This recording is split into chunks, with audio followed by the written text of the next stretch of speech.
जैसे कई माताएं नियम बना लेती हैं, कई भाई नियम बना लेते हैं कि मैं शंकर भगवान को भजूंगा, मैं शिव जी को एक लोटा जल चढ़ाऊंगा, मैं शंकर भगवान का स्मरण करूंगा, मैं शिव के मंदिर जाऊंगा, शिव को भजूंगा, बेलपत्र का श्रृंगार करूंगा, शिव जी को चंदन अगर तगर से श्रृंगारित करूंगा। ये मन में उसने एक भाव बना, मन से वो दड़ी बन गया।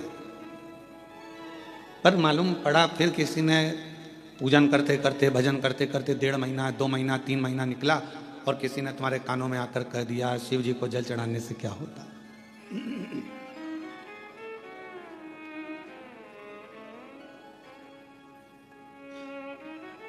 आप तो गलत संगत में पड़े हुए हो, गलत विचारों में पड़े हुए हो, गलत संगत में पड़े हुए हो, गलत भाव में पड़े हुए हो, तो शिव कैसे रीझेंगे। फिर कोई आया, किसी ने आके फिर कह दिया, फिर आके किसी ने आकर कह दिया कि ये तुम गलत करे इसलिए परमात्मा का भजन ना करो। कानों में शब्द पढ़ते जाते हैं और मन भटकता जाता है।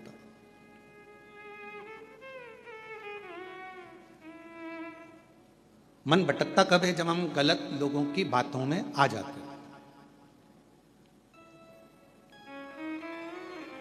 हम गलत विचारों में जब पढ़ने लगते हैं, गलत सोचने लगते हैं, गलत सुनने लगते हैं, गलत श्रवण करने लगते हैं, गलत सुनने लगते हैं, गलत लोगों की संगत में आकर, गलत लोगों के विचारों में आकर हम परमात्मा की शरणागति छोड़ देते हैं। भगवान का भजन, भगवान की भक्ति हम छोड़ देते हैं। प्रभु मिलन में सुख है और प्रभु बिछड़न में दुख। जितना हम परमात्मा के करीब में जाते जाते हैं, उतना उतना हमारे जीवन में लोग कहते हैं हम भगवान का इतना भजन करते हैं, हम इतना स्मरण करते हैं, हम इतनी पूजन करते हैं, हम इतनी आराधना करते हैं, हम इतना मंत्र जाप करते हैं, नाम जाप करते हैं, उसके बाद भी हमारी जिंदगी में दुख क्यों आता है?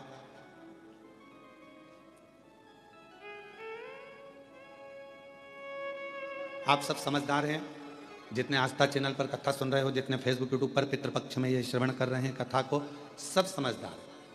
कपड़े को यदि साफ करना है तो उसमें सोडा डालना पड़ेगा, सर्फ डालना पड़ेगा, साबुन लगाना पड़ेगा और कपड़े को अच्छा जम जम के खंगालना पड़ेगा, निचोड़ना पड़ेगा। खंगालोगे, धोगे, पटकोगे, आड़ा टेढ़ा, साबुन, फिर गर्म पानी, फिर सोडा, फिर वापस सरफ और साबुन बार बार लगाओगे, पटकोगे, पछाड़ोगे, तब जाकर वो कपड़ा थोड़ा उज्जवल हो पाएगा। तो आप ये ना सोचें कि भगवान, हम भजन करते हैं, हम कीर्तन करते हैं, हम मंत्र जाप करते हैं, हम माला जाप करते हैं, हम पूजन करते हैं और भगवान हमको ही दुख क्यों दे रहा है? भगवान चाहता है कि तुझे इतना पवित्र कर दूंगा धो धोकर कि फिर संसार सागर में तेरा जन्म नहीं होगा, तू मेरा हो जाएगा और मैं तेरा हो जाऊंगा, तू मेरा हो जाएगा और मैं तेरा हो जाऊंगा, तू भटकेगा नहीं फिर। और मैंने तेरे ही भरोसे बाबा, तेरे ही भरोसे हवा भी उड़ती जावागी, बाबा डोर हत्तो कटी जावागी, भोले मैं तेरी मत, शंभू मैं तेरी। इन दोनों की आवाज एक लेवल पे रखिए, गाने वालों की। भोले मैं तेरी पतंग, शंभू मैं तेरी पतंग, हवा भी उड़ती जावागी, बाबा डोर हत्तो छठी घटी जावागी, भोले मैं तेरी पतंग। अर्थात परमात्मा यदि थोड़ा दुख दे, परमात्मा थोड़ी तकलीफ दे, परमात्मा थोड़ा कष्ट दे, परमात्मा अगर थोड़ी सी दुख दे रहा है, तकलीफ दे रहा है, कष्ट दे रहा है, तो आप भटको मत। आपको भटकने की जरूरत नहीं है, आपको कहीं इधर उधर भटकने की जरूरत नहीं है। परमात्मा ने अगर दुख दिया है तो वो आपको कहीं ना कहीं अपने करीब में लाना चाहता, अपने पास लेना चाहता। हम क्यों भटके? महाराज कश्यप ऋषि की एक कथा आती है कि कश्यप बाबा, कश्यप ऋषि 12 ज्योतिर्लिंग का नित्य प्रति स्मरण करते थे।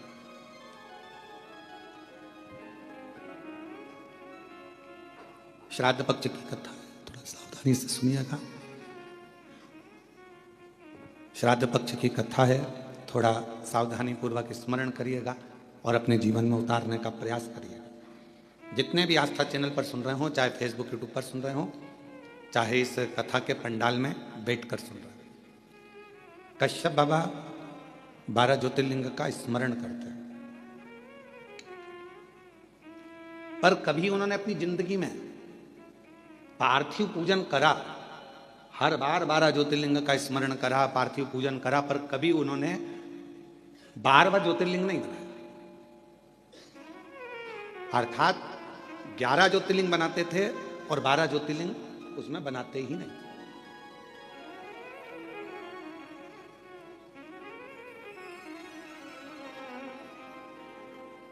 एक दिन देवऋषि नारद निकलकर जा रहे थे। अब आप लोग अगर 12 ज्योतिर्लिंग का पूजन कर रहे हो तो आप लोग कितने ज्योतिर्लिंग बनाओगे? जम के बोलो जरा। 12 बनाओगे ना। पार्थिव पूजन कर रहे हो तो 12 ज्योतिर्लिंग का निर्माण करोगे।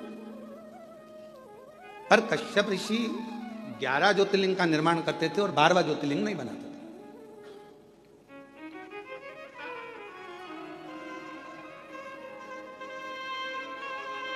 देवऋषि नारद का आगमन हुआ और देवऋषि नारद का आगमन हुआ और देवऋषि नारद ने आकर पूछा कि कश्यप बाबा एक बात बताओ, आप जो ये ज्योतिर्लिंग का निर्माण करते हो, ज्योतिर्लिंग बनाते हो, तो इसमें 11 ज्योतिर्लिंग बनाते हो, 12वां ज्योतिर्लिंग क्यों नहीं बनाते?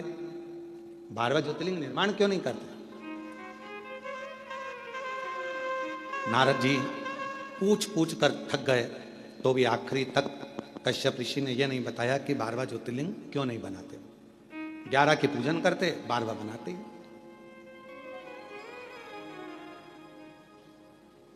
अब समय बीता,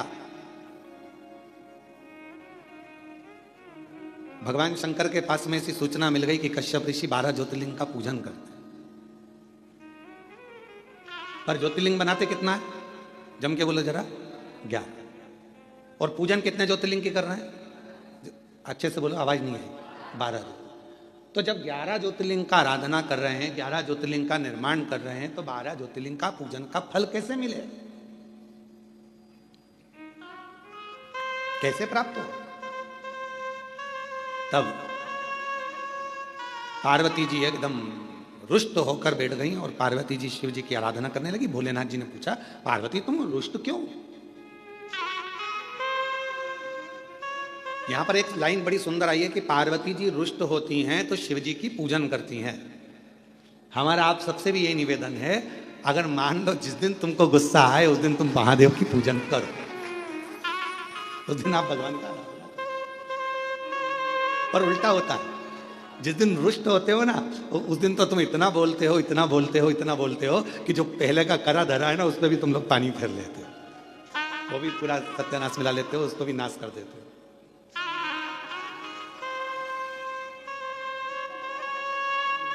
पार्वती जी अगर थोड़ी सी रुष्ट हुई हैं और मां पार्वती जी अगर रुष्ट हुई हैं तो वो शिव जी की आराधना कर रही हैं, शंकर जी की आराधना कर रही हैं।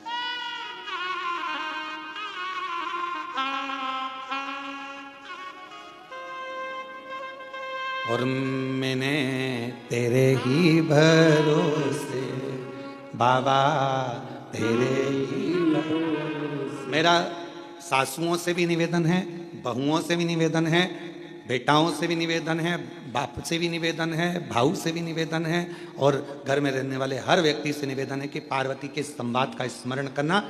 जब क्रोध आए कुछ नहीं करना, मुख चुप करना, एक लोटा जल उठाना और ले जाके देव अधिदेव महादेव पर चढ़ाना प्रारंभ करना।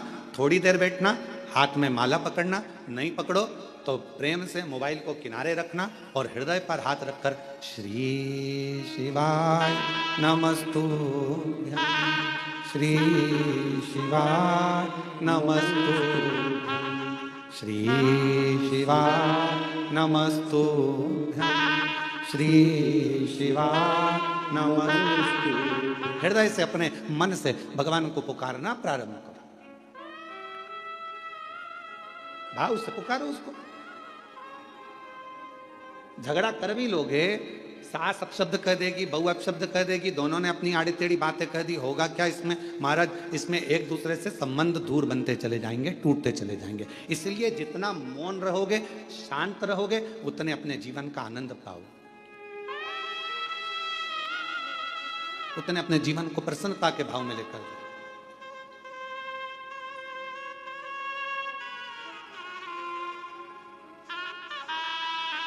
रहीमन धागा प्रेम का टूटे गांठ पड़ जाए।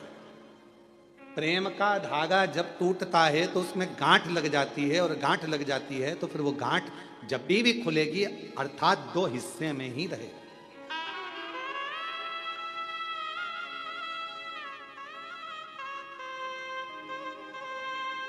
गन्ने का रस पिया है? जम के तो बोलो। महाराष्ट्र में गन्ना ही बोलते हैं, ईख बोलते हैं? ऊस। अच्छा अच्छा, वो मूस नहीं बोला।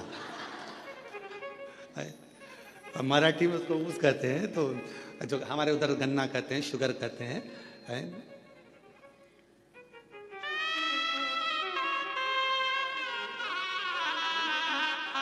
जो गन्ना होता है, उस गन्ने में थोड़ा थोड़ा दूर पे एक एक गांठ रहती है।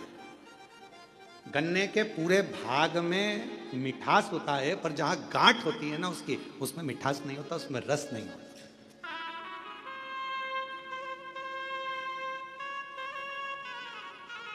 पर शिव महापुराण की कथा कहती है, गन्ने के ऊस के अंदर पूरे में रस है, पर जहां गांठ है वहां ना रस है ना उसमें मिठास।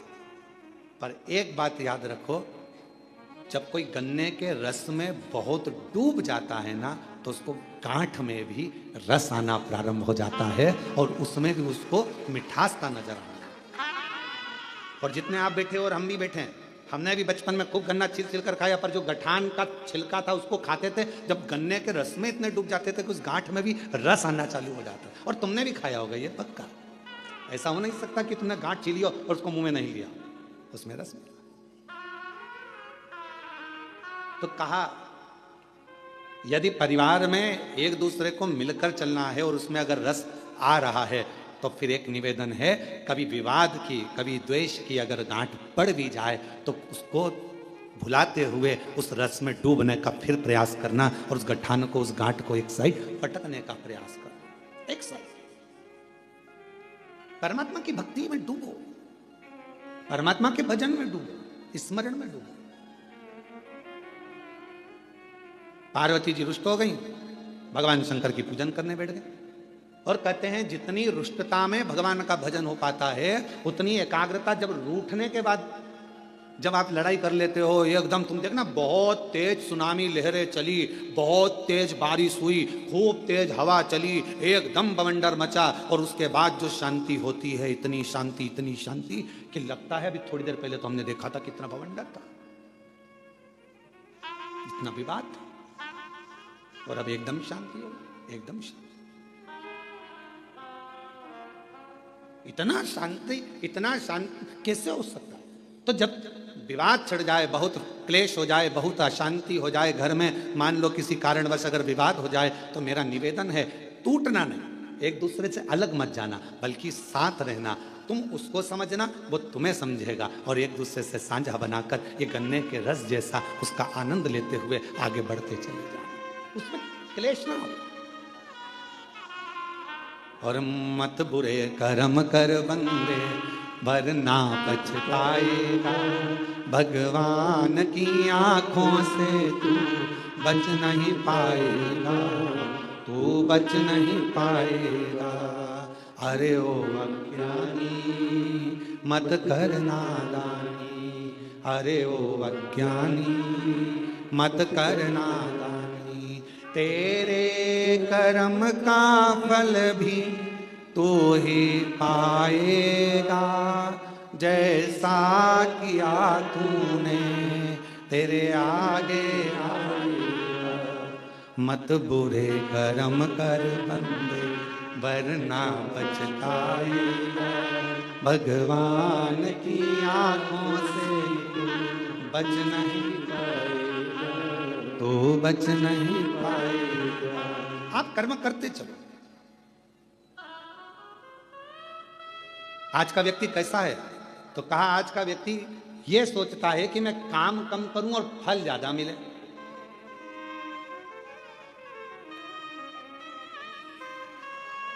नारखेड़े जी, आपने भी बड़ी मेहनत करी होगी, पाटिल जी आपने भी बड़ी मेहनत करी होगी, और जितने यहाँ पर मेरे भाई बैठे हैं, जितने भी भाऊ बैठे हुए हैं, मैं आपसे निवेदन करूं, आपने भी अपनी जिंदगी में बहुत मेहनत करी होगी।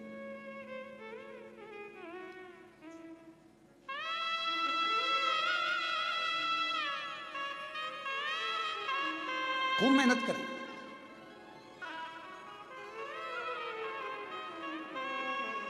पर जो मेहनत से मिला वो टिकता है, जो तुरंत आया वो तुरंत चले जाता है। पर हमारी सफलता हमारी मेहनत पर निर्भर करती है। जब हम बहुत परिश्रम करते हैं, मेहनत करते हैं, तो हमारे घर में जो आता है वो हमको थोड़ा समय टिकता है, रुकता है। जो अचानक आया अचानक चले गया वो फिर टिकेगा नहीं।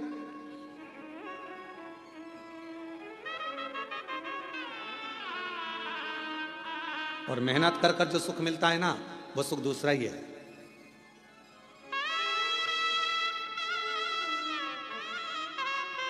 जब हम छोटे थे तो 2 रुपए की किराए की साइकिल मिलती थी, इतनी गाड़ी छोटी सी। तुम्हारे यहाँ भी मिलती होगी, ऐसा नहीं है, और तुमने भी चलाई होगी। कई तो होंगे हमारी साथ वाले जिन्होंने चलाई होगी। है, किराए की साइकिल मिलती थी, 2 रुपए की मिलती थी, पर वो 2 रुपए इकट्ठा करने में कम से कम 1 महीना लग जाता था।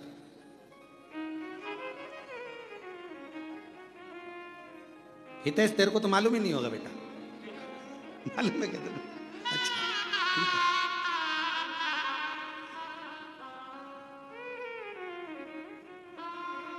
वो 2 रुपए इकट्ठे करने में 1 महीना टूट जाता था। भगवान हमारी मौसी को भेज दो, भगवान हमारे मामा को भेज दो, भगवान हमारी बुआ को भेज दो।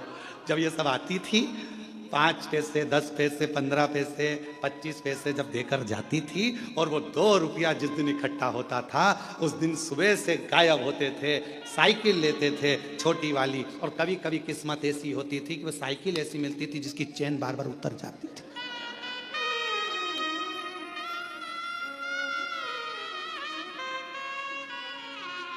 और साइकिल लेके अब बताओ, साइकिल वाले की साइकिल दम अपनी लग रही है, मेहनत अपनी हो रही है, घूम अपन रहे हैं, और सब देख रहे हैं, और यहाँ भगा वहां भगा, हाँप रहे, और वो टाइम देख रहे, 5 बजे देना है वापस। 5 बजे ही निकल पहुंचते थे, बिल्कुल लगे लगाए समय पर, एकदम 5 बजने वाला है तब अपन पहुंच के वो साइकिल देकर आते थे। तब तक पूरे थक जाते थे, एकदम चला चला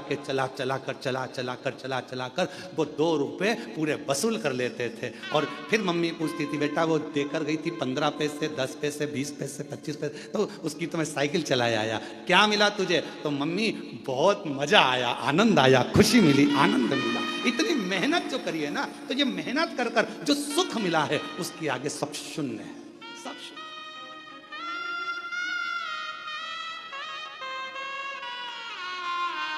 उसके आगे सब शून्य है।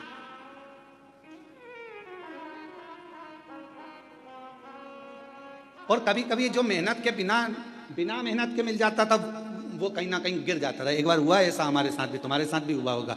नवरात्रे का समय था, नमक चौराहे पर बैठी माता जी हमारे सीहोर में, और नमक चौराहे पर माता जी बैठी, और माता जी बैठी तो वहाँ पर एक स्टेज बना, स्टेज पे साबुन रखा, पाउडर का डब्बा रखा, और नहाने का साबुन, कपड़े धोने का साबुन, सरफ की थैली, और वहाँ ले जाके खड़ा कर दिया। 10 पैसे दो और 10 रिंग फेंको।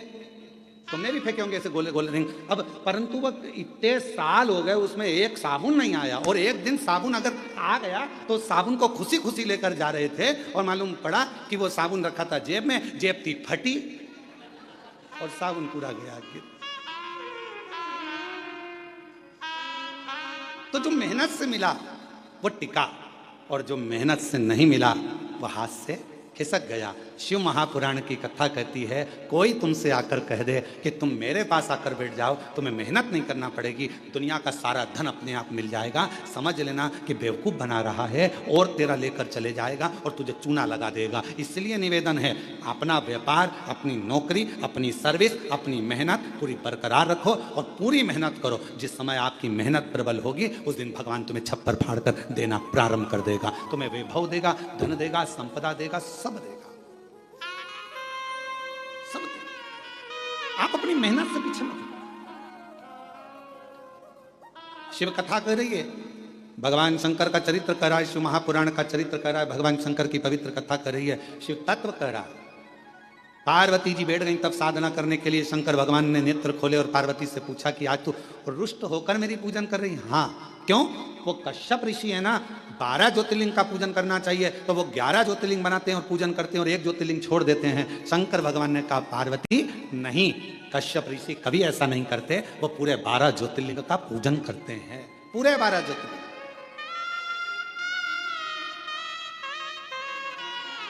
चलो जरा देख के आओ।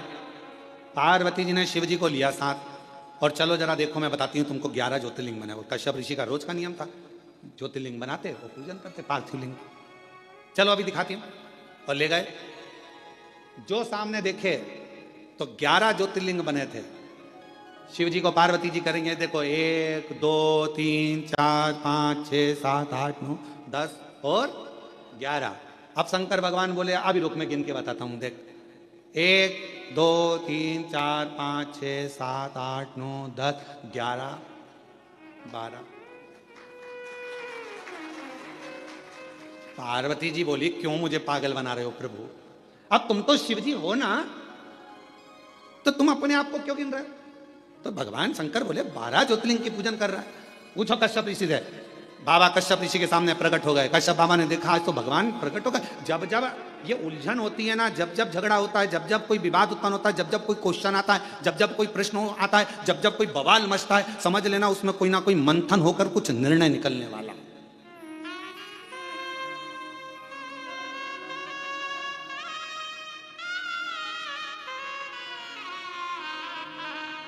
जब जब कोई बवाल मचता है, जब जब कोई मंथन होता है तो कुछ ना कुछ निकलता है। समुद्र का मंथन हुआ, अमृत निकला। कुछ ना कुछ मंथन हुआ है तो कुछ ना कुछ निकला। और पार्वती जी और शिव जी के संवाद में कुछ ना कुछ निकला है। भगवान कश्यप ऋषि प्रसन्न हो गए।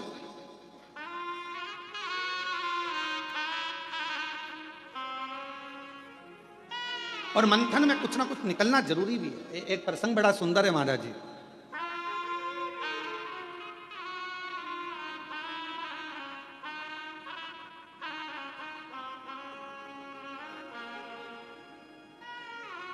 दो संतों का झगड़ा हो गया।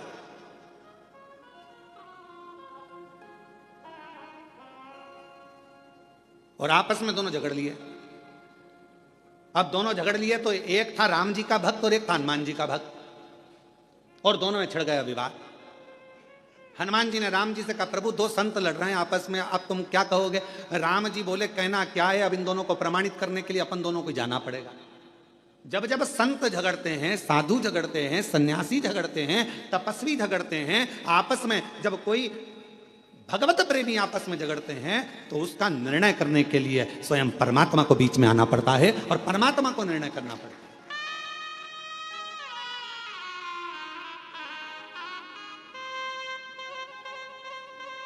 महाराज जी, कई लोग कहते हैं कि ये महाराज जी ने ऐसा कर दिया, वो महाराज जी ने ऐसा कर दिया, आपस में झगड़ा हो रहा है। हम कहते हैं झगड़ा नहीं हो रहा है, कुछ परमात्मा ने लीला रची है, और परमात्मा ने लीला रची है तो वो जनमानस के सामने उसको कहीं ना कुछ संतों के माध्यम से लाना चाहता है। संत कभी झगड़ा नहीं करते, संत कभी एक दूसरे के ऊपर आक्षेप भी नहीं करते। लोग कहते हैं उन्होंने ऐसा बोल दिया, उन्होंने वैसा बोल दिया, उन्होंने ये भाषा का प्रयोग करा, उन्होंने वो भाषा, ना ना ना, उनके बीच में कोई एक परमात्मा की एक शक्ति, मेरे शिव का एक स्वरूप, मेरे राम, मेरे कृष्ण, मेरे शंकर, मेरे भगवान विराजमान है, जो ये निर्णय करना चाहते हैं कि इनके बीच का साझा कैसे।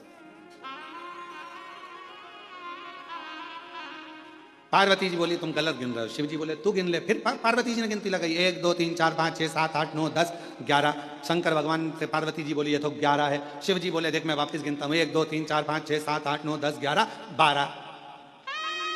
फिर पार्वती जी बोली तुमने फिर अपने आप को गिन लिया। शंकर भगवान बोले कश्यप ऋषि से पूछ ले कि कश्यप बाबा तुम ये 11 शिवलिंग बनाते हो कि 12 शिवलिंग बनाते हो। कश्यप बाबा से पूछा पार्वती जी ने कि कश्यप ऋषि तुम इतने बड़े ऋषि होकर तुम्हें 12 ज्योतिर्लिंग का निर्माण करना चाहिए, 12 पार्थिव लिंग बनाना चाहिए, उनकी आराधना करना चाहिए, और तुम 11 पार्थिव की पूजन कर रहे हो, 11 लिंग की पूजन कर रहे हो और 11 लिंग की पूजन करते हो, ये कोई अच्छी बात है? करना है तो 12 की करो। इतने में कश्यप ऋषि ने कहा माँ मैं 12 ज्योतिर्लिंग की पूजन करता हूं, आप ना मानो तो देख लो कहां है 12 ज्योतिर्लिंग। कश्यप जी ने कहा 1 2 3 4 5 6 7 8 9 10 11 और कश्यप जी बोले 12। कश्यप जी ने खुद अपने हृदय पर हाथ रख लिया और कहा 12। कश्यप जी कहते हैं माँ ये 11 ज्योतिर्लिंग तो नजर आते हैं, पर 12वां जो ज्योतिर्लिंग है घृष्णेश्वर महादेव वो हर व्यक्ति के दिल में नजर आता है।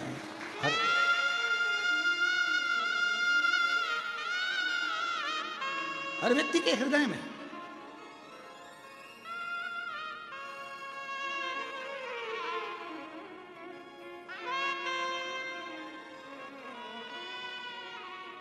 बारहवां ज्योतिर्लिंग है कैसा ज्योतिर्लिंग है घृष्णेश्वर महादेव।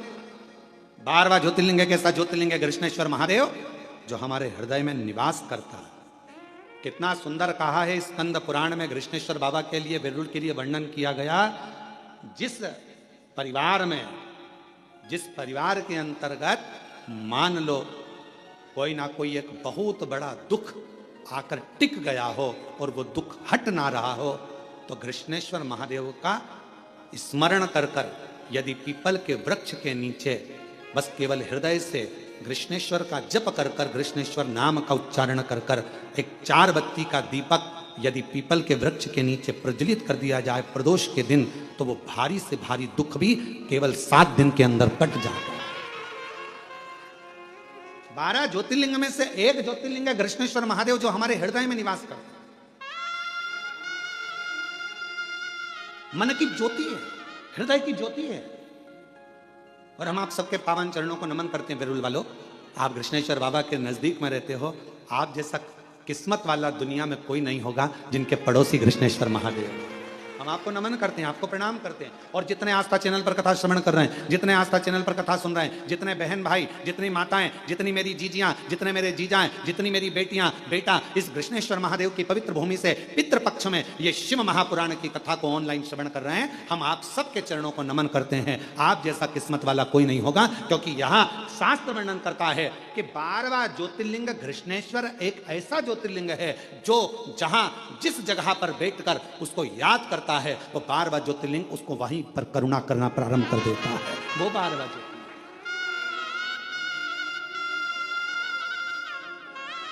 वो 12वां ज्योतिर्लिंग घृष्णेश्वर महादेव है। और तेरी कृपा बिना ना हिले एक भी अणु, लेते हैं श्वास तेरी कृपा से। बखान क्या करूं मैं राखों के ढेर का, चपटी भभूत में खजाना कुबेर का। हे गंगाधार मुक्ति द्वार ओंकार तू, भोले ओंकार तू, आयो शरण तिहारी शंभु तार। कृष्णेश्वर महादेव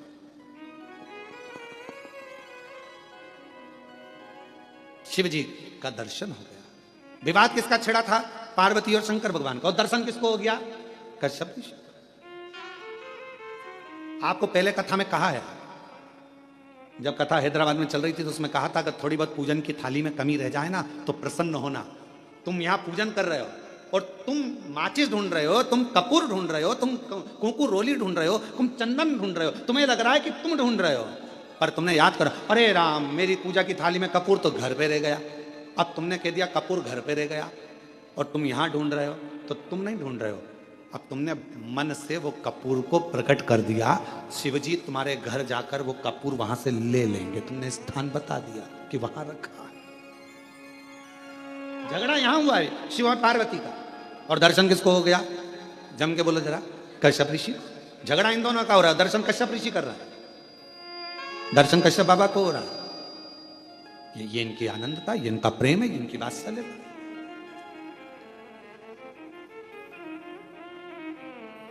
महाराज कृष्णेश्वर बाबा का एक सुंदर भाव व्यक्त किया है महाराज स्कंद पुराण के अंतर्गत।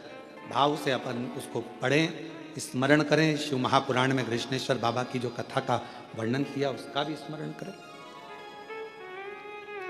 किसी भी स्थान पर कभी भी कहीं पर भी यदि शरीर में हाथ में कंपन हो रहा है, पांव चलते नहीं बन रहा है, शरीर हाँप ज्यादा भरा रही है, खूब ज्यादा शरीर चल नहीं पाता, थोड़ी थोड़ी देर में हाँपड़ी भरा जाती है, हाँप भरा जाती है, या पीछे से रीढ़ की हड्डी दुखना प्रारंभ हो जाती है, तो उसके लिए सरसों के फूल 108। काय के फूल?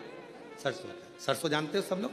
सरसों के फूल 108 भगवान शंकर के मंदिर में कृष्णेश्वर महादेव का नाम लेकर 108 सरसों के फूल एक एक कर कर कृष्णेश्वर बाबा को समर्पित कर दो।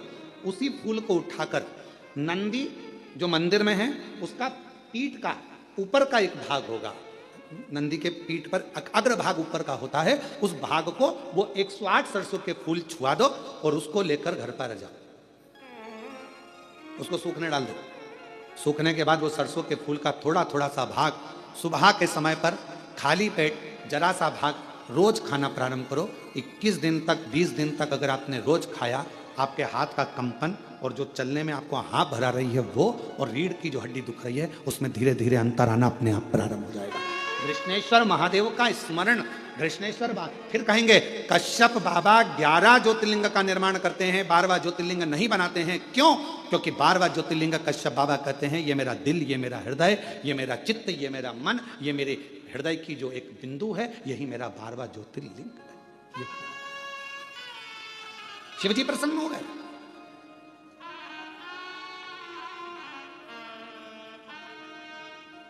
मांगो तुमको क्या चाहिए?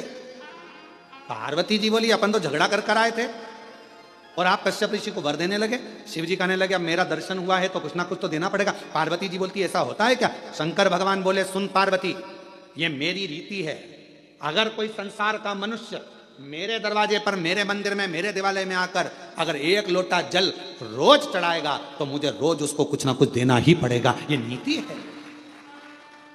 जैसे बेटी का बाप, बेटी का बाप क्या है? बेटी का बाप अगर बेटी रोज अपने पिता के घर जाएगी या बाप अपनी बेटी से मिलने जाएगा तो कुछ ना कुछ तो उसको देना पड़ेगा ही। भले पिताजी का घर पास में, रोज बेटी आती जाती है, भले पास में क्यों ना, माँ बोल देगी बेटा तो पास में, आज एक काम करना, मैं तेरे को हलवा बना के भेजूँ, सीरा बना के भेजूंगा। कभी कुछ कहेगी बेटा मम्मी मेरे को जरूरत नहीं है, नहीं मैं तो भेजूंगी। माँ है ना, बाप है ना, उसका भाव उत्पन्न हो जाए, मैं तो भेजूंगी। अब कोई कहे तुम मम्मी मैं बना लूंगी ना, सब कर लूंगी ना, तुम मत भेज, नहीं मैं तो भेजूंगी। और अगर वो सीरा नहीं भेजेगी तो देख लेगी बाजार में अच्छी सब्जी आ रही है, बाजार में खरीद के ले आएगी और वो सब्जी भेज देगी। भले हरा धना भेज दे, मिर्ची भेज दे, पर कुछ ना कुछ भेजे। रोज अगर बेटी अपने माँ बाप से मिल रही है तो माँ बाप उस बेटी को जरूर देंगे, और माँ बाप अगर बेटी से मिल रहे हैं तो जरूर देंगे। उसी तरह मेरा शंकर सबका बाप है, पिता है। जब हम रोज जाते हैं तो वो रोज कुछ ना कुछ हमको देता जरूर। आप शिव जी को क्या मानती हो? अपना पिता, अपना बाबुल, अपना बाप, पिता। और कुबेरेश्वर धाम क्या है आपका? मायका। कुबेरेश्वर धाम क्या है? मायका। मायका क्यों कहा गया?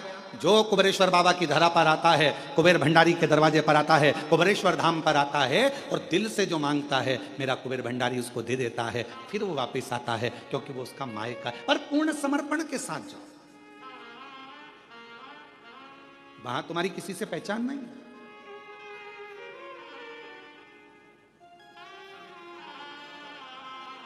हम तो बाबा के भरोसे चलते, हम तो बाबा के भरोसे चलते, ये दुनिया वाले जलते हैं, ये दुनिया वाले जलते,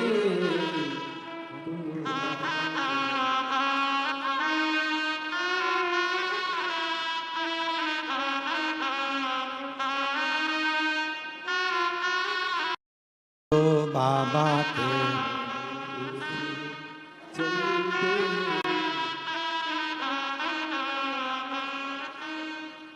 खटका बंद है सर। ये दुनिया वाले जलते, ये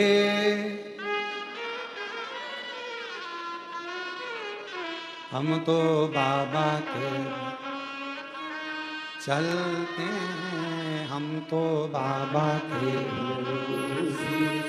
चलते डमरू वाले के भरोसे चलते डमरू वाले के भरोसे चलते हम तो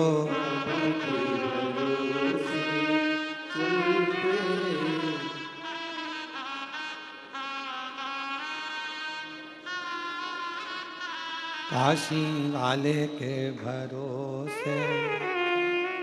हम उस पर आशिक, कोई रोज मिल रहा है शिव जी से, शिव उसको रोज दे रहा।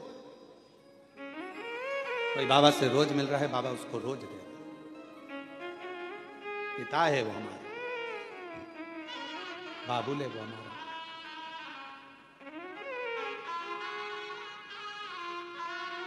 भोले ने हमको चलना सिखाया, बाबा ने हमको चलना सिखाया, सब भक्तों से मिलना सिखाया, सब भक्तों से मिलना सिखाया।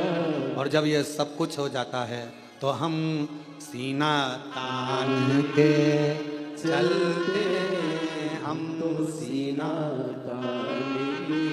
चलते डमरू वाले के भरोसे चलते। और ये सब कुछ जब भगवान शिव ओगड़दानी त्रिकालदर्शी कैलाशी अविनाशी शंकर जब करुणा कर देते हैं तो हम स्वयं सीना तान कर। कश्यप ऋषि मांगो तुम्हें क्या चाहिए। अब कश्यप बाबा ने जैसे, पार्वती जी बोली क्यों दे रहे हो, शिव जी बोले तूने झगड़ा करा फल दूसरे को मिला। यही होता है, झगड़ा अपने घर में होता और मजे पड़ोसी लेते। बोलो सही है कि गलत है। झगड़ा तुम्हारा, लड़ कौन रहा है, पति पत्नी, मजा कौन ले रहे हैं, परिवार के लोग, पड़ोस के लोग, रिश्तेदार। अरे वो उनकी बहू और उनकी सास की खूब लड़ाई चल रही है, अच्छा है, अच्छा है, लड़ने लड़ने, अच्छा लड़ने। अरे वो बाप बेटा लड़ रहे हैं, अच्छा है लड़ने तो, अच्छा है लड़ने, दूसरे मजे ले रहे हैं। अब लड़ाई किसकी हुई, शंकर पार्वती जी का विवाद चला और मजे किसके हो गए, कश्यप ऋषि जी के। और कश्यप ऋषि के मजे क्या हुआ, कश्यप बाबा से भगवान शिव कहना मांग ले। अब कश्यप ऋषि ने मन में सोचा कभी दर्शन नहीं होते, आज हो ही गए तो डट के मांग ही लो। हे प्रभु कृपा करिए, मेरे घर में आप पुत्र बनकर जन्म ले लो। पार्वती जी बोली बताओ, इससे तो अपनी कोई रिश्तेदारी भी नहीं थी, अब तुम इनके घर में जन्म ले लोगे तो मेरा ससुरा हो जाएगा। शिव जी बोले मैंने पहले कहा था झगड़ा मत कर, करेगी तो फायदा दूसरे को होगा, लाभ दूसरे को।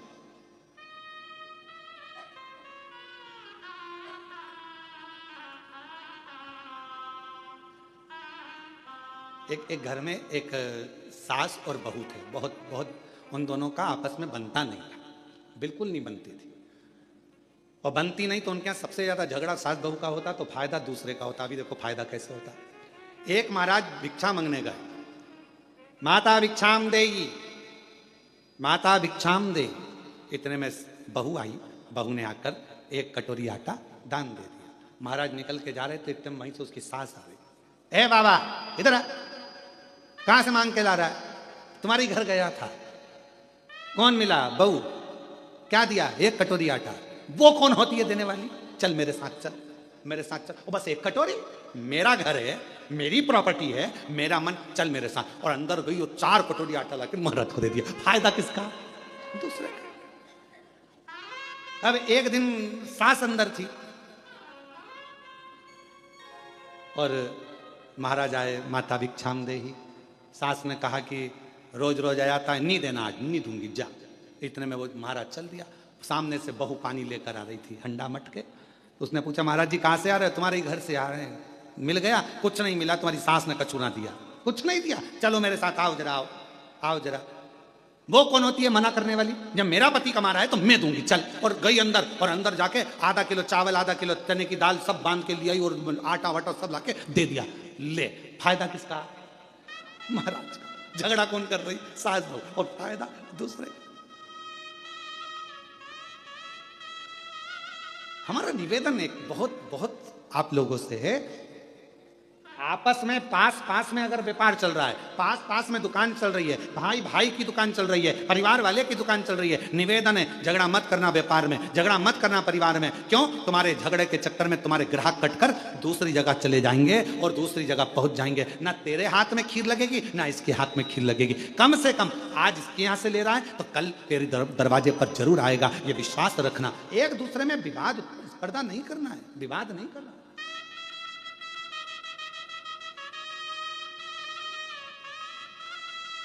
और हम विवाद में पड़े। कश्यप ऋषि ने कहा, वर दीजिए मेरे घर में आप पुत्र बनकर आए। शंकर भगवान बोले, कश्यप बाबा तुमने रोज 11 शिवलिंग का निर्माण करा है और मन को 12वां शिवलिंग माना है, इसलिए मैं तुम्हारे घर में 11 रुद्र के रूप में प्रकट होऊंगा। तुम्हारे यहाँ 11 रुद्र के रूप में मैं आऊंगा। 11 रुद्र अवतार शंकर भगवान के जो 11 रुद्र अवतार हुए वो कश्यप बाबा के यहाँ सुरभि के।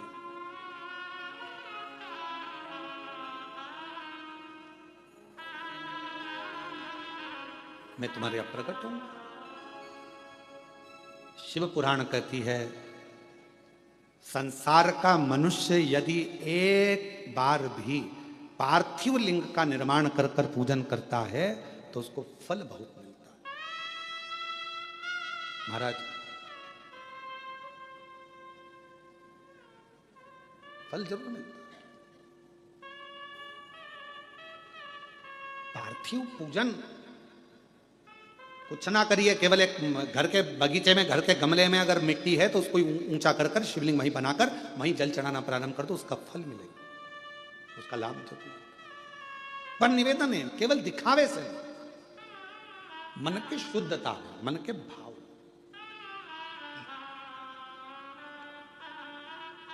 आज का जो मनुष्य है, आज का जो मानव है, भगवान को भाव से रिझा नहीं पाता, हृदय से रिझा नहीं पाता।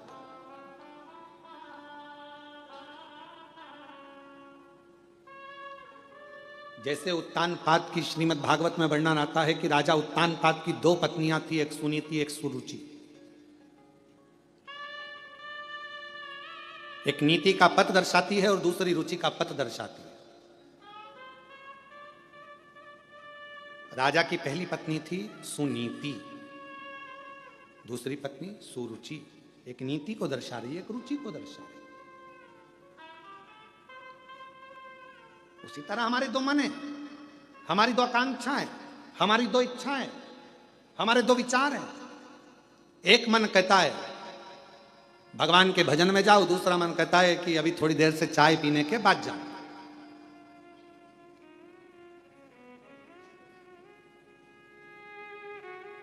और आप में से कई लोग होंगे ऐसा, जैसे इस होटल में कथा चल रही है, तो इस होटल में कथा चल रही है तो कई लोग पहले से आ गए होंगे, तो उन्होंने विचार करा होगा आप होटल में अपन चाय पी लो, फिर कथा में बैठेंगे अंदर। पहले एक बार की चाय पी हुआ के फिर अपन कथा में चले।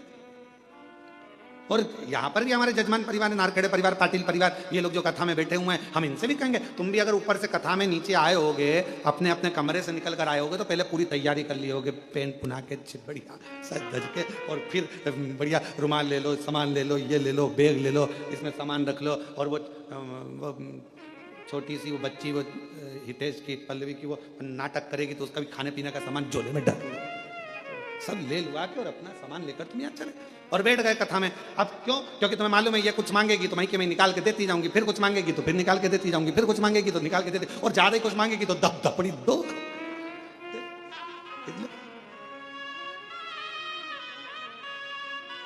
और महाराज कथा कर रही है कि भगवत भजन में पूर्ण समर्पण के साथ दिखावा नहीं चाहिए, बस समर्पण पूरा चाहिए। शंभो शरणे पड़ी मांगू घड़ी रे, दुख काटू दया, सब बोलो दर्शन। अभी कथा चालू हुई, उसके पहले चंद्र ग्रहण पड़ा। बोलो पढ़ा कि नहीं पढ़ा? अरे जम के तो बोलो पढ़ा ना। ग्रहण कब पड़ा? दो ग्रहों के बीच में कोई तीसरा फंस गया तो ग्रहण पड़ा। तो केवल ऊपर ग्रहण नहीं पड़ता, नीचे भी पड़ता है। पति पत्नी के बीच में कोई तीसरा फंसने लगे तो समझ लो ग्रहण लगने वाला है। भाई भाई के बीच में कोई तीसरा फंसने लगे तो समझ लो ग्रहण लगने वाला है। रिश्ते नातों के बीच में कोई तीसरा फंसने लगे तो समझ लो ग्रहण लगने वाला है।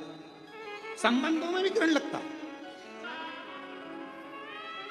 ऐसा नहीं कि ग्रहण केवल ग्रहों का लगता है, संबंधों में भी ग्रहण लगता है। आप आपस में अच्छे से रह रहे हो, दोनों बढ़िया रह रहे हो, व्यवहारिकता अच्छी है, दोनों का काम धाम अच्छा है, तुम अपना काम कर रहे हो, वो अपना काम कर रहे हो, और बीच में मालूम पड़े किसी ने आकर अड़चन उत्पन्न करना प्रारंभ कर दिया, किसी ने बीच में टांग अड़ाना प्रारंभ कर दिया, समझ लो तुम्हारी रिश्तेदारी में, तुम्हारे संबंधों में, तुम्हारे स्नेह में, तुम्हारे प्यार में ग्रहण पड़ने वाला है। और वो ग्रहण तुम्हारे परिवार, जैसे ग्रहण लगता है तो सब बंद हो जाता है, मंदिर के द्वार भी बंद हो जाते हैं, लोगों को नहाना पड़ जाता है। आखिर में यही होता है कि जब दो प्रेम के बीच में, स्नेह के बीच में, रिश्ते के बीच में जब कोई तीसरा ग्रहण लगाने वाला आ जाता है तो एक ना एक दिन फिर वो ग्रहण सब कुछ समाप्त कर देता है। फिर आखिरी में तो स्नान ही रह जाता है, स्नान ही रह। क्यों घुसने दो बीच में, क्यों प्रवेश करने दो बीच में उसको?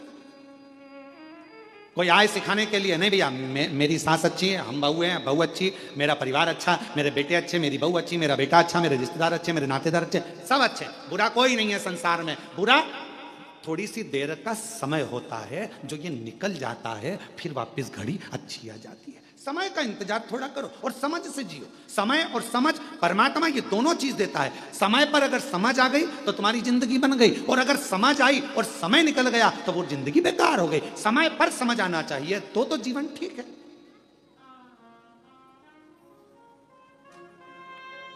अब व्यक्ति के जीवन में समझ ही समझ और समय नहीं आया अच्छा तो क्या मतलब का? तो भगवान दोनों चीज साथ में देता है, समय और समझ, परमात्मा दोनों साथ में देता है। बस इतना अपने ऊपर निर्भर करता है कि समय पर समझ रहना चाहिए। अगर समझ पर समय नहीं रहेगा तो फिर वो समझ किसी काम की नहीं है। भगवान ने अगर मौका दिया, जैसे ये हितेश नारखेड़े ने मौका का चौका लगाया, इन्होंने कहा गुरुजी सीहोर में कथा हो रही है ऑनलाइन, तो हमेशा सीहोर से होती रहती है, अब की बार कथा कृष्णेश्वर बाबा को सुनाने के लिए आओ और कथा ऑनलाइन कृष्णेश्वर बाबा के धाम से हो। तो मन भी करा कि हाँ अच्छा योग लगा है ऐसा कि बाबा, और हम प्रयास करेंगे।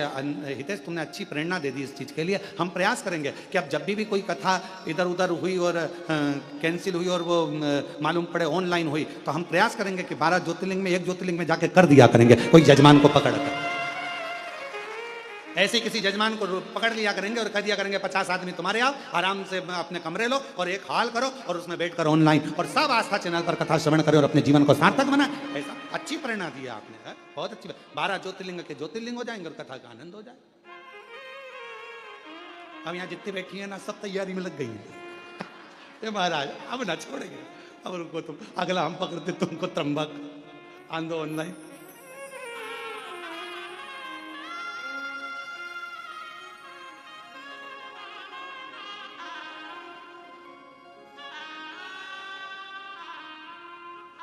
महाराज तेरा रूप है अजब निराला, तेरा रूप है अजब निराला, कहलाते डमरू वाला।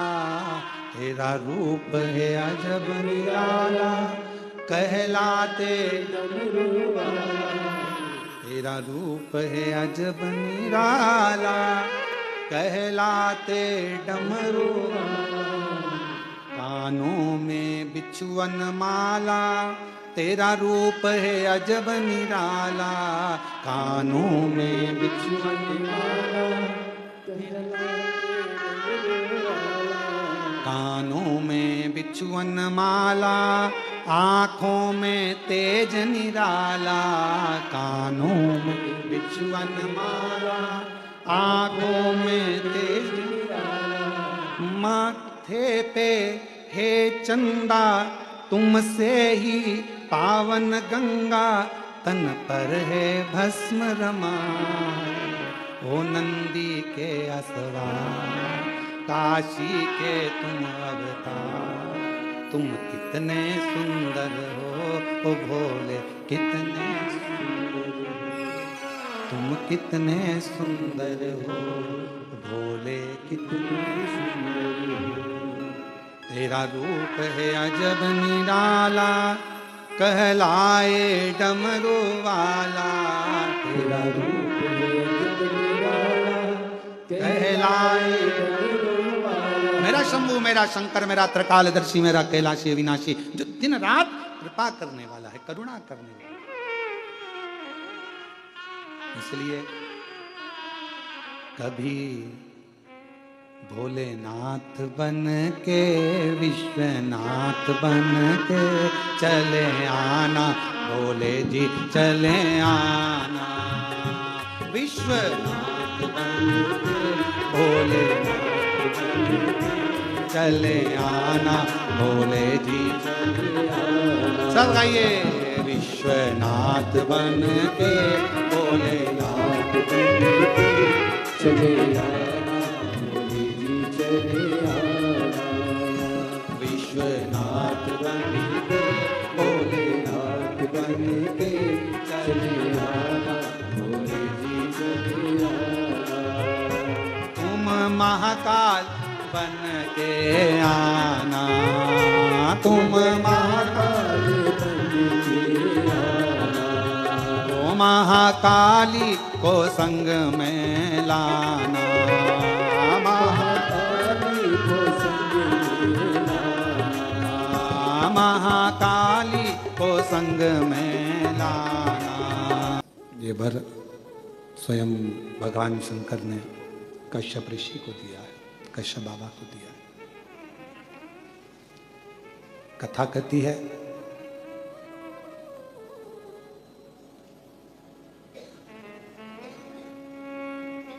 जैसे भगवान ब्रह्मा जी और भगवान विष्णु जी के झगड़े में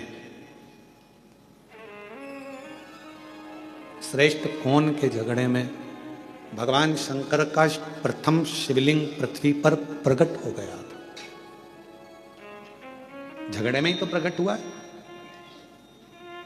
ब्रह्मा जी कहते हैं कि ये पूरा सृष्टि का पालन करता, रचना करता, संहार करता, सब में हूं। और भगवान विष्णु उनको समझा रहे हैं कि आप इस व्यर्थ प्रपंच में मत पड़ो, ये तो सब शिव की माया है।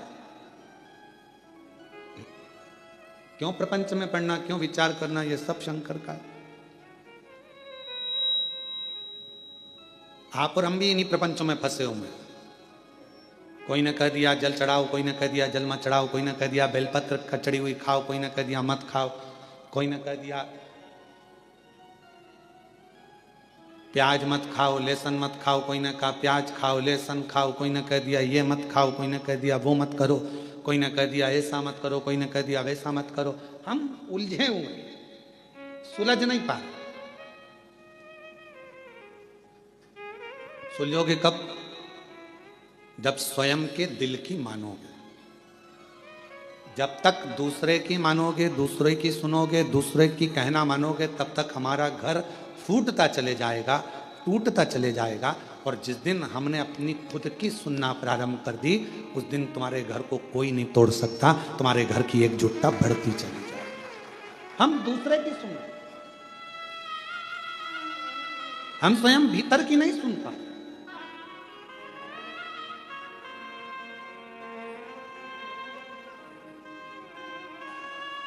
कल एक किसी छत्तीसगढ़ की एक बहन जी ने एक प्रश्न सीहोर में लिखकर भेजा कि गुरुजी से पूछना, अगर वो कथा सुन रही होंगी तो श्रवण करें, कि गुरुजी से ये पूछिएगा कि क्या हमारे पूर्वज, हमारे पितर जो चले जाते हैं, क्या वो भी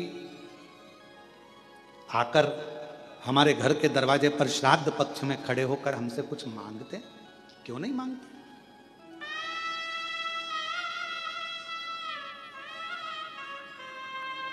बस रूप बदला हुआ, स्वरूप बदला हुआ।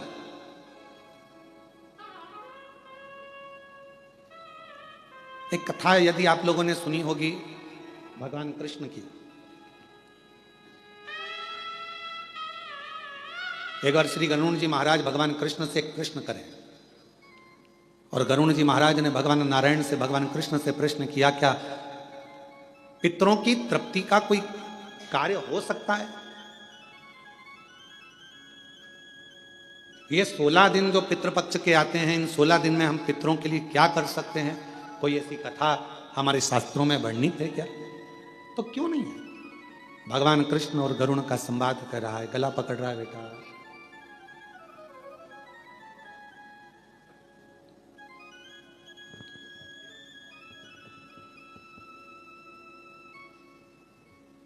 भगवान कृष्ण और गरुण का संवाद करता है, भगवान कृष्ण और गरुण का संवाद वर्णन कर रहा है, कह रहा है क्या ऐसा कोई चरित्र हमारे जीवन में होता है?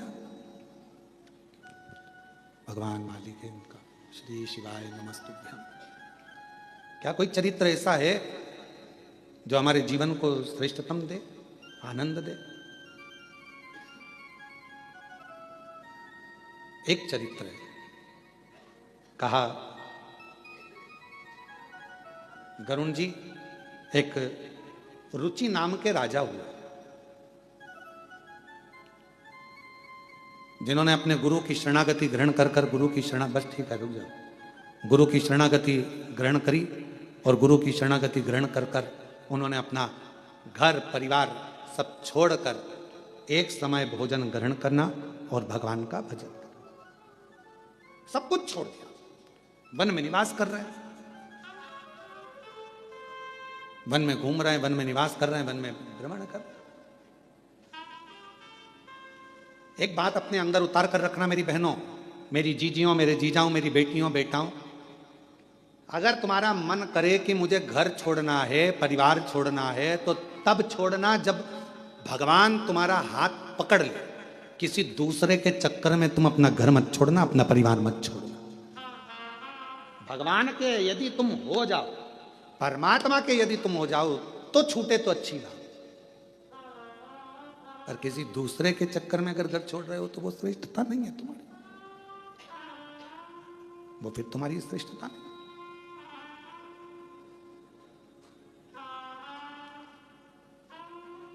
कथा कह रही है, भगवान का चरित्र कर रहा है।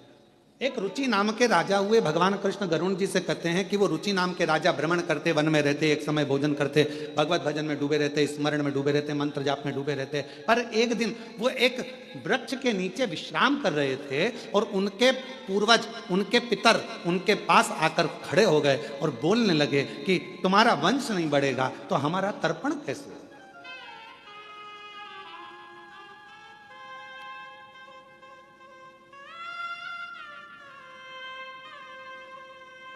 तर्पण मालूम है ना सबको, जल देना, हमारा तर्पण कैसे होगा?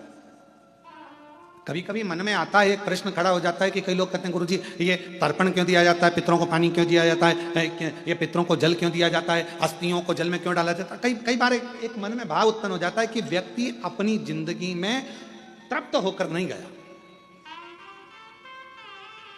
उसकी तृप्ति नहीं, वो जिंदगी भर प्यासा ही रहा। प्यासे से मतलब क्या है? मेरे को अभी ये और करना है, मन में तमन्ना, मुझे अभी ये और करना है, मन में तमन्ना, मुझे अभी ये करना है, और तमन्ना। एक काम पूरा होता नहीं है, दूसरे काम की तमन्ना बढ़ जाती है, दूसरा काम पूरा होता नहीं है, तीसरे काम की तमन्ना बढ़ जाती है, तीसरा काम पूरा होता नहीं है, मुझे ये काम करना है, मुझे वो काम करना है। अभी कुछ दिन पहले पापड़ बना के रखे थे, फिर मन में आ गया कि अब बड़ी बना लूं, बड़ी बनकर तैयार हुई तो सोचा मैं अब कुल्लाई बना लूं, चावल की कुल्लाई बना के बैठ गई। कई बार बहुएं भी कह देती मम्मी क्या रोज का रोज फैलारा लगा के रखा है, बाजार जाएंगे खरीद के ले आएंगे, खा लेना, क्या रोज कभी पापड़ बनाना, कभी कुल्लाई बनाना, कभी ये बनाना, कभी वो बनाना, और कभी मतलब कुछ ना। और ऐसे ही घर के पुरुष हैं, मैंने अभी ये वाला माल खरीदा है, ये वाली दुकान बनाई, ये शोरूम बनाया, वो शोरूम बनाया, अभी ये वाला शोरूम और बनाना रह गया, ऐसा करूंगा वैसा करूंगा, ये करूंगी वो करूंगा। महाराज ये प्यास व्यक्ति की जिंदगी की कभी नहीं बुझती, कभी नहीं बुझी, और अंत में वो व्यक्ति चला गया। इसीलिए मेरा तो हमारा ये अंदर का मन करता है, इसीलिए व्यक्ति को कहना पड़ता है कि इसको तृप्त नहीं हुआ, ये तृप्ति धारण नहीं कर पाए, तृप्त।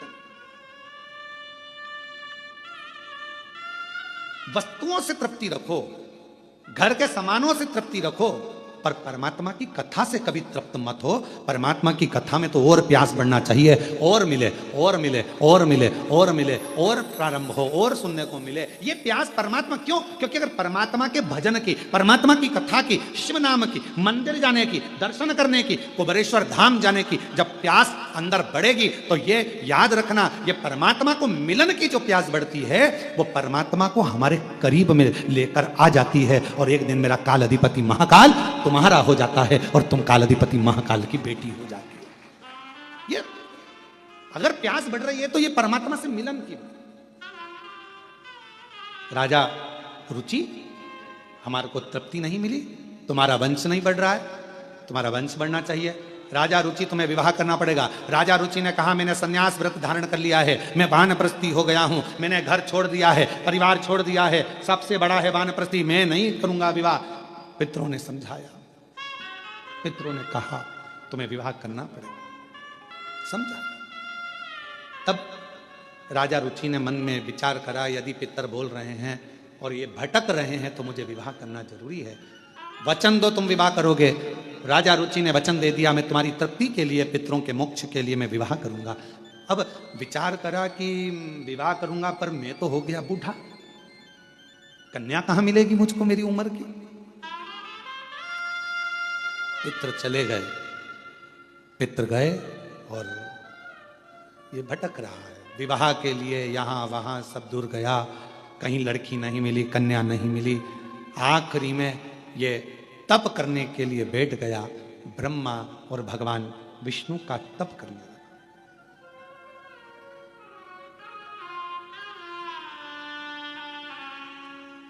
तप कर भगवान ब्रह्मा जी ने आकर कहा कि तुम्हें क्या चाहिए? एक कन्या नहीं मिल रही है विवाह के लिए। ब्रह्मा जी ने बोला ये लेखनी तो मैं लिख देता, परंतु ये लेखनी लिखने वाले तो स्वयं देवाधिदेव महादेव है। जन्म, मरण और परण, परण मतलब जानते हो विवाह, तीन की लेखनी कौन लिखते हैं? जम के बोलो जरा, देवाधिदेव महादेव। इन तीन की लेखनी लिखना मेरे शिव के हाथ में। अब राजा रुचि ने फिर तप किया भगवान विष्णु का। भगवान विष्णु आए, भगवान ने कहा क्या चाहिए मांगो। कहा प्रभु मेरे लिए कन्या ढूंढना है और मेरा विवाह करना है। भगवान नारायण बोले जन्म, मरण और परण, तीन तो शिव लिखते हैं, हम नहीं दे सकते। शंकर भगवान का तप किया। श्री शिवाय नमस्तुभ्यं, श्री शिवाय नमस्तुभ्यं, श्री शिवाय नमस्तुभ्यं, श्री शिवाय नमस्तुभ्यं। जो तप किया रुचि ने, और राजा रुचि जैसे तप करने लगे भगवान शंकर प्रसन्न हो गए। शिव जी आए और उन्होंने आकर तुरंत कहा राजा रुचि मैं तुझे विवाह का वर दे दूं, कन्या भी दे दूं, पर अभी तेरा ग्रह नहीं बन पाया। राजन, जब तक पितृ कृपा ना करें तब तक तुझे विवाह का योग नहीं बन सकता। शिव आप तो सब कर सकते हैं ना, शंकर भगवान आप तो सब कर सकते हैं। राजन, जिस समय पर तेरे बुजुर्गों को जल की जरूरत थी तूने उनको जल नहीं दिया। फिर निवेदन है आप सबसे, श्राद्ध का मतलब केवल ये नहीं है कि जो मर गए उनके प्रति श्रद्धा रखी जाए।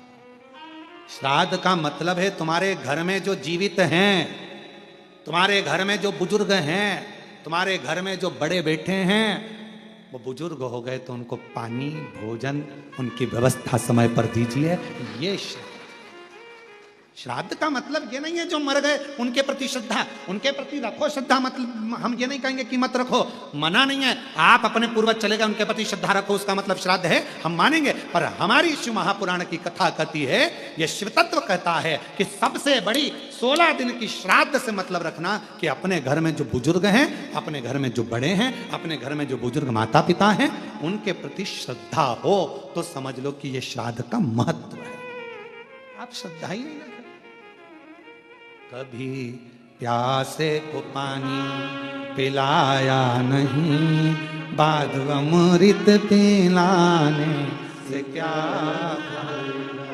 कभी गिरते हुए को उठाया नहीं, बाद आंसू बहाने से क्या फायदा। मैं तो मंदिर गया पूजा आरती की पूजा करते हुए गया न गया।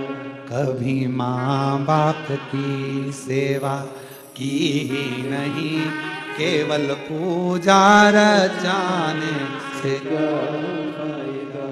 कभी प्यासे तो पानी पिलाया नहीं, बात अमृत पिलाने से क्या फायदा। कौन सा फायदा, क्या फायदा। पंडित जी खीर ले ना, आज हमारे दादाजी की श्राद्ध है। पंडित जी गुलाब जामुन ले ना, आज हमारे दादाजी की श्राद्ध है। और पलंग पर बूढ़ा बाप बहुत देर से इंतजार कर रहा है। बहू बेटा मुझे एक बोतल में गर्म पानी दे दे, खांसी चल रही है। पापा दिख नहीं रहा अभी यार, पंडित जी खाना खा रहे हैं, श्राद्ध है आज दादाजी की, पहले इनका काम कर दूं फिर तुम्हारा करूंगा। मैं तो मंदिर गई पूजा आरती की, पूजा करते हुए गया, कभी माँ बाप की सेवा की फिर पूजा जाने से क्या फायदा। अब फायदा क्या है, लाभ क्या क्या।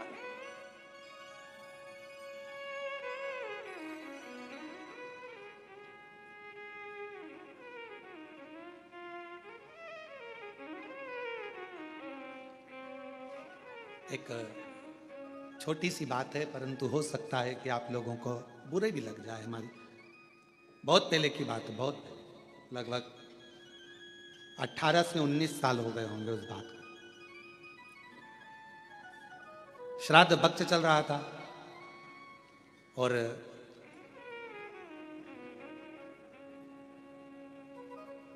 राजस्थान में कथा चल रही थी।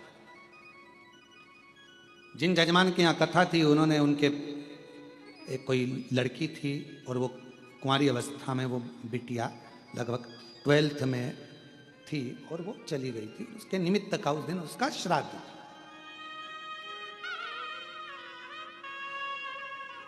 यजमान परिवार से सूचना करी कि गुरुजी आज बेटी का श्राद्ध है और प्रसाद बना है, तो सब लोग प्रसाद पाएंगे तो आप भी प्रसाद पाएंगे। हमने कहा कि यजमान को पहले हमारे पास भेजो और यजमान अगर दक्षिणा दे तो हम श्राद्ध पाए, मना नहीं। तो कहा गुरुजी आप दक्षिणा लेंगे, हमने कहा, तो कहा ठीक है। यजमान आए, राधा रमन जी, हमने कहा राधा रमन जी क्या बात है, कहा आज बेटी का श्राद्ध है, प्रसाद पाना। हमने कहा दक्षिणा लगेगी, बिना दक्षिणा के प्रसाद कैसे पाया जाए। तो कहा गुरुजी बोलो क्या दक्षिणा लगेगी। हमने कहा एक दक्षिणा चाहिए। एक बेटी गई है आपकी, 12th क्लास में पढ़ रही थी, पढ़ाई पूरी नहीं हुई थी, चली गई। कोई एक गरीब की बेटी जो 12th में पढ़ रही हो, उसकी पढ़ाई को तुम उसकी कॉलेज तक का खर्चा तुम उठाओ तो हम श्राद्ध पाना। ये हमारी दक्षिणा है। एक गरीब की बेटी अगर पढ़ने को तैयार बैठी है, शिक्षा चाहती है और उसके पास धन नहीं है, उसको तुम पढ़ाओ। तुम्हारी बेटी गई ना, उसको अपनी बेटी मानो, उसकी शिक्षा का खर्चा उठाओ, पढ़ाओ उसको अपना मानकर पढ़ाओ, शिक्षा का खर्चा दो उसका। कहा गुरुजी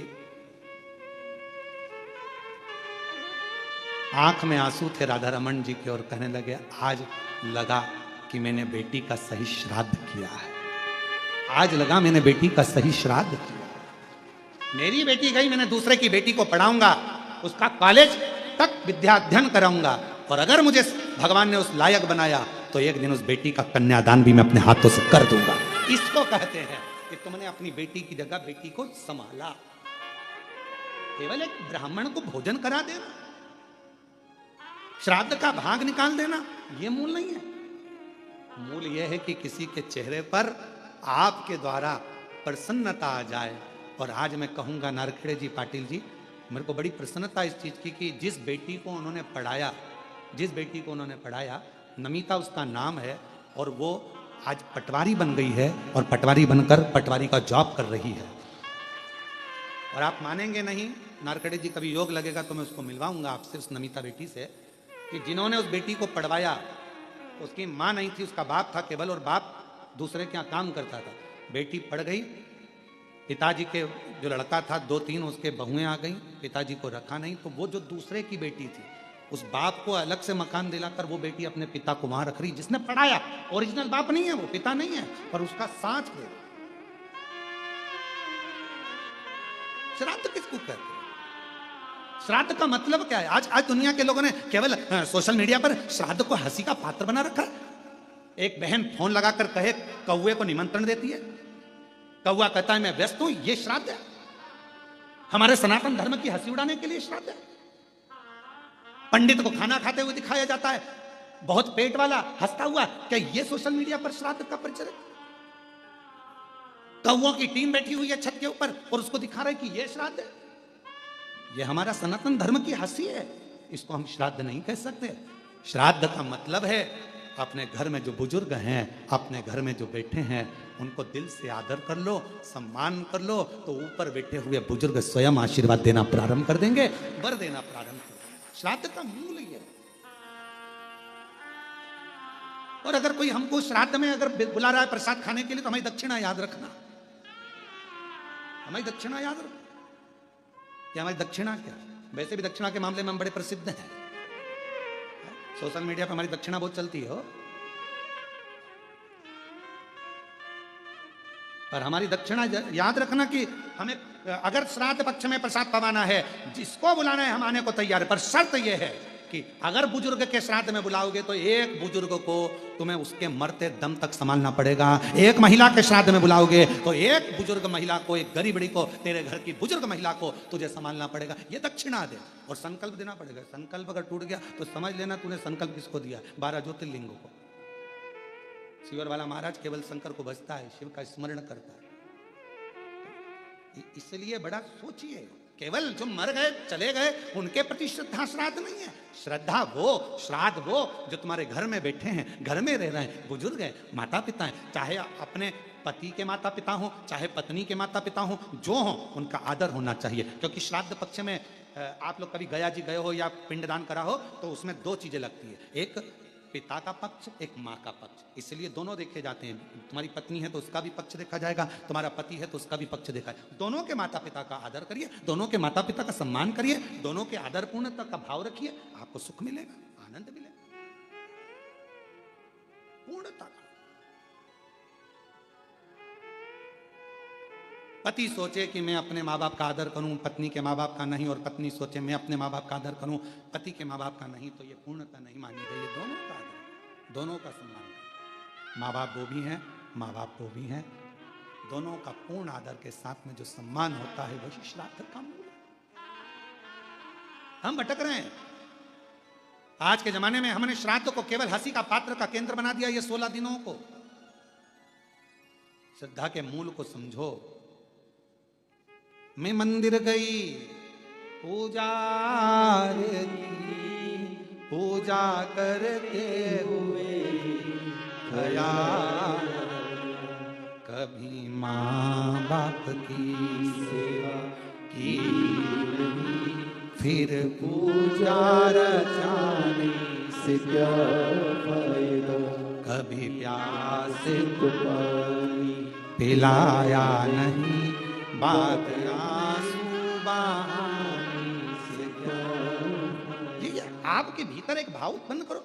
श्राद्ध पक्ष की कथा सुन रहे हो, जितने आस्था चैनल पर कथा सुन रहे हैं, जितने फेसबुक यूट्यूब पर कथा सुन रहे हैं, बोल देना कि सियोर वाले महाराज को अगर श्राद्ध में बुलाना है प्रसाद पवाने के लिए तो दक्षिणा तैयार है।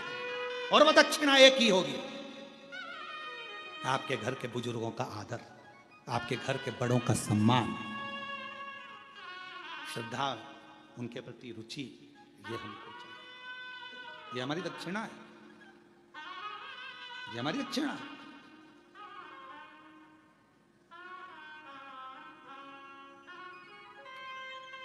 शिव तत्व को जानो। रुचि शिव